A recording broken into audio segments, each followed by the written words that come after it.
Bem, pessoal, vamos de BTC no fim de tarde aí no Brasil. Aqui na Espanha já são 20 horas e 13 minutos.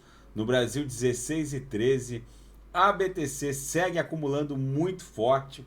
Ela agora vai partir para encarar a aresta superior daquele nosso retângulo de acumulação no semanal. Vocês vejam que aqui no semanal, o corpo real desse candle comprador, cujo desenho vai se encerrar no próximo domingo, de domingo para segunda, e está testando aqui a aresta lateral direita aqui desse retângulo. Então, esse nosso prognóstico de extensão temporal dessa acumulação está meio que se concretizando. Agora a gente precisa romper a aresta superior aqui na faixa de 44, 45, podendo bater até 46 mil dólares. Aqui é a prova dos 9. Se a gente conseguir romper essa faixa até 46 mil dólares, a BTC vai ficar leve para buscar nessa pernada no mínimo 80 mil dólares. Se ficar mais aberto, vai buscar 100 mil dólares. Na banda de VWAP mensal, nitidamente a gente está desenhando uma subcanaleta virtual de alta.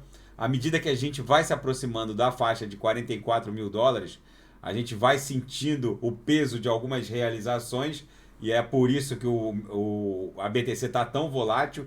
Ela fica ali liquidando os targets atingidos e fica ali realizando. Ela vai meio que subindo, desabando. É um padrão natural, é normal. Tem muitos alvos sendo preenchidos, né, em termos de targets. E aí no mercado de futuros os alavancados acabam impondo aquele gráfico cachoeira, né? A BTC sobe desabando, mais sobe. Mas enfim, tem muita coisa acontecendo no mundo. Essa guerra russo-ucraniana está promovendo um verdadeiro reset financeiro no planeta. Os bancos centrais mundo afora agora dizem que esse impulso em direção ao dinheiro digital só é comparável ao frenesi do século XIX, e é uma reportagem muito interessante. A administração Joe Biden, ela não está ajudando muito a equalização e a calmaria nos mercados, já que para poder suprir todo o óleo e gás natural russos barrados em razão das sanções impostas pela zona do euro e pelos Estados Unidos da América, a administração Joe Biden está tomando decisões assim consideradas irracionais, como a tentativa de reaproximação do governo venezuelano. A Casa Branca, inclusive, enviou emissários em direção a Caracas para tentar substituir o óleo russo barrado em razão das sanções, eventualmente pelo petróleo venezuelano. E há também uma tentativa de reaproximação e repristinação do acordo nuclear com o Irã, em que nitidamente a administração Biden, ela na verdade não quer regular a atividade nuclear iraniana. Nitidamente eles estão de olho no petróleo iraniano, que poderia também substituir o óleo barrado e o óleo e gás natural barrados da Rússia. Tudo isso para equalizar o preço das commodities energéticas e dar uma arrefecida nessa pressão inflacionária. Só que a gente sabe que essa tentativa de aproximação com esses governos são tentativas perigosas. O Irã é um conhecido financiador do terrorismo mundo afora.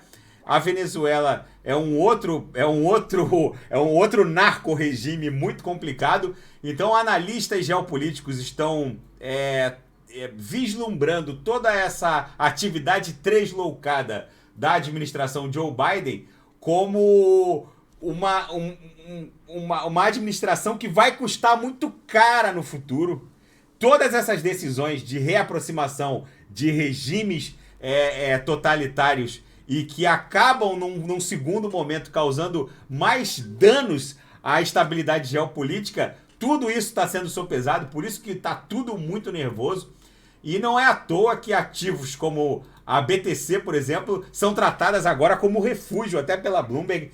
E esse frenesi, essa corrida em busca de ativos digitais tá fazendo os bancos centrais mundo afora rever todo o espectro regulatório.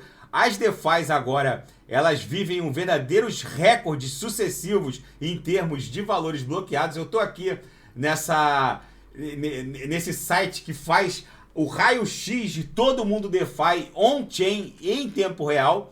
Então a gente vê aqui, se a gente botar overview, a gente vê a quantidade em bilhões de dólares bloqueados. Então nesse momento a gente tem 215 bilhões de dólares bloqueados. Percebam que as DeFis multi-chains, que operam em várias blockchains ao mesmo tempo, fazendo essa interoperabilidade, tipo a Curve opera Ethereum, Avax, Polygon, as multi-chains acabam bloqueando bem mais em valores absolutos em dólar.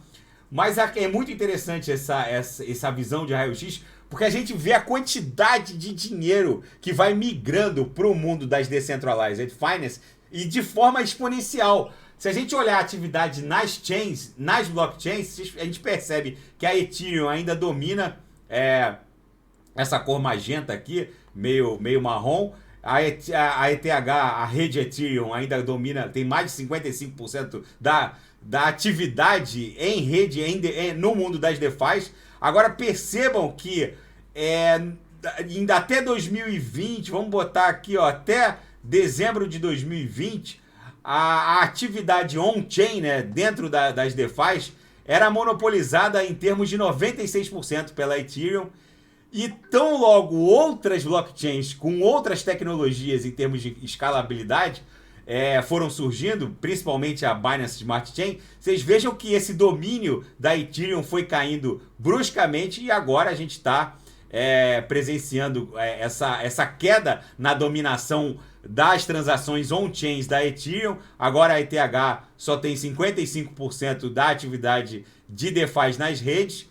E a gente vê o crescimento exponencial da rede Terra, cujo token ativo é o Luna, da Binance Smart Chain, da Avax, que é a rede Avalanche, e Solana. A Tron ela vem mantendo ali 1%, 2%, ela não tem um crescimento exponencial, como essas outras que eu citei, Terra, Binance Smart Chain, Avax. E aqui a gente consegue ver também a atividade in-chain, mirando também a quantidade em valores absolutos bloqueados em cada rede. Agora, o que é mais impressionante é o crescimento exponencial da rede Luna e da rede Binance Smart Chain e Avax, que vão avançando e ameaçando esse poderio da Ethereum, que tem sérias limitações em termos de escalabilidade e preço das transações, mas como foi a pioneira, vai acabar tendo sempre o seu lugar ali ao sol. Mas enfim, pessoal, fica esse registro. A corrida em direção a ativos digitais está fazendo os bancos centrais se desdobrarem numa nova corrida maluca regulatória, porque a gente está vivendo um frenesi que só é comparável ao que aconteceu no século XIX, em que não havia exatamente um limite entre dinheiro, não havia uma fronteira bem definida entre dinheiro emitido pelo Estado e dinheiro emitido por entidades privadas. É um frenesi comparável ao século XIX, mas com nível de escalabilidade orbitando, obviamente, em outro patamar. E tudo isso está pressionando a BTC, que vai caminhando resiliente para o nosso target em $1 milhão, o que vai acontecer entre 2026 e 2027, e vai caminhando com uma certa consistência e de forma até acelerada em direção ao nosso alvo aqui, dessa estocada final da onda 3 do semanal, que vai levá-la para no mínimo $80 mil. E esse candle comprador aqui, cujo desenho, dessa semana, cujo desenho está sendo plotado e vai ser concluído no próximo domingo para segunda, pode muito bem virar um Morobuzu, como esses aqui. Lembrando que a principal característica de um Morobuzu é que ele sempre vem com os irmãozinhos, e são os irmãozinhos dos Morobuzus que vão se formar, que vão levar a BTC em direção a $80 mil. Tá bom, pessoal? Se nada fugir do script, eu volto amanhã para analisar a própria BTC. Fiquem com Deus, e quem quiser sugerir alguma análise, é só colocar nas mensagens abaixo. Percebam que a atividade na rede blockchain da BTC vem batendo recordes sucessivos, e sempre há uma coincidência de aumento da atividade na rede blockchain da BTC com esse início dessa amplitude ondulacional compradora mais consistente, tá bom? Fiquem com Deus e quem quiser sugerir alguma análise é só colocar nas mensagens abaixo. Amanhã eu tô de volta, grande abraço.